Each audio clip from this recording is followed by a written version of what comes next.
everyone, welcome to Drishti CUET. I really hope that you guys are doing well. All right. So, जैसा कि आप सब जानते हैं कि कल ही आपका सिलेबस जो है वो रिलीज हुआ है ऑफ हिस्ट्री CUET, राइट? सो आज हम उसके बारे में ही डिस्कशन करने वाले हैं इस वीडियो में कि क्या है वो सिलेबस और कैसे हमें क्या चीजें करनी है, ठीक है? So if you ever seen, अगर आपने पिछले साल का अपना सिलेबस देखा होगा, सो यू वुड नोटिस कि आपका जो क्लास 12th का सिलेबस होता है उसमें कुछ चैप्टर्स डिलीटेड होते हैं, राइट? जैसे किंग्स एंड क्रॉनिकल्स, पार्टीशन वाला चैप्टर है, so there certain chapters which are deleted, right? But CUET में आपका पूरे के पूरे जो 15 चैप्टर्स हैं, which is in your book 1, book 2, book 3, you get all the 15 chapters in your CUET history syllabus.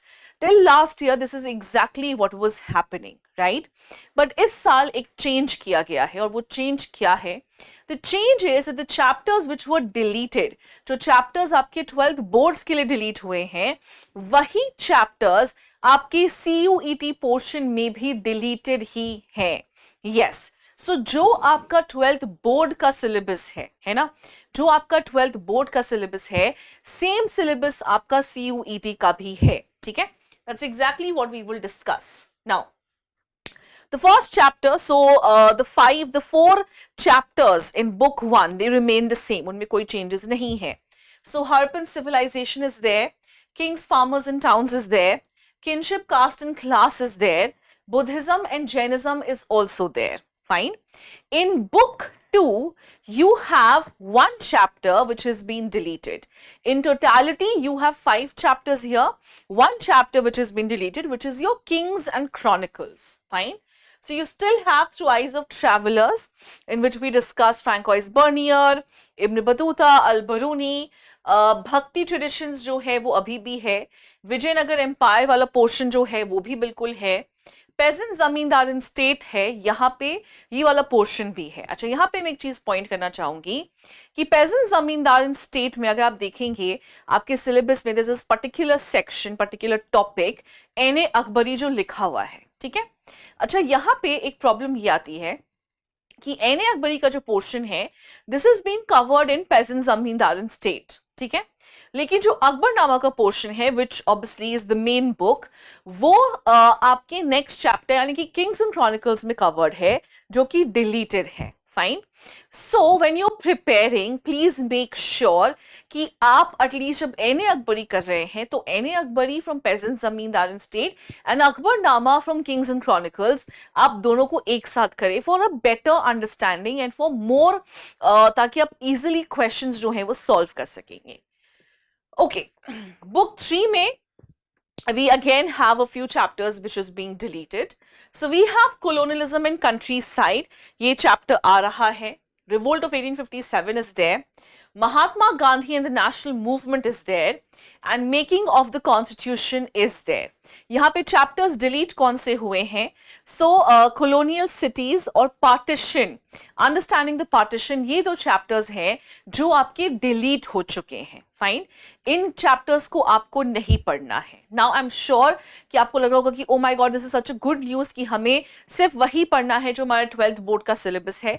Yes, it is actually a good news, क्योंकि अब आप और बेटर प्रिपेयर कर सकते हैं अपने आप को, इजंट इट?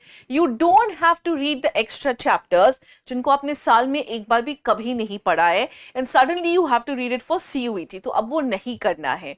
मेरे बहुत सारे स्टूडेंट्स हैं जो CUET के किंग्स एंड क्रॉनिकल्स वाले चैप्टर से एक्चुअली बहुत ज्यादा डरते हैं because of the names which are there. बहुत सारे नाम हैं उसमें. So yes, it is a good news, क्योंकि आपका सिलेबस जो है वो कम हो चुका है. आपके पास रिवीजन का ज्यादा टाइम है, बिकॉज आप लिटरली सिर्फ उन्हीं चैप्टर्स को कर रहे हैं जो आपने 12th में पढ़ा है. So you have been doing them for all year around. You just have to do it one more time for CUET. लेकिन यहाँ पे एक छोटा सा कैच है गाइस. अब आप देखिए, क्योंकि आपका सिलेबस कम हो गया है, right? You also have more time. आप सेम 12th के चैप्टर्स का ही एग्जाम देंगे CUET में भी. सो यहाँ पे एक चीज है जो आपको ध्यान रखनी है, और वो ये है कि आपका जो CUET का क्वेश्चंस है ना, वो अब डिफिकल्ट हो जाएगा, ठीक है? You will have more levels of difficulty. The questions are going to be a lot more difficult. Fine. तो इसलिए बहुत जरूरी है कि आप अपने चैप्टर्स के साथ बहुत ज्यादा थॉरो रहें.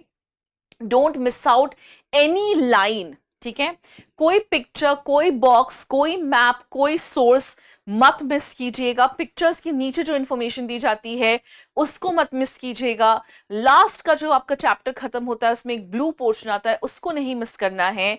जो टाइमलाइन वाले बॉक्सेस हैं towards the end of the chapter, that is something you don't have to miss, okay, ताकि आपका प्रिपरेशन जो है वो और बेटर हो सके। Alright, so that's it, that's really it for today's video. This is the new syllabus that we are going to be following, guys.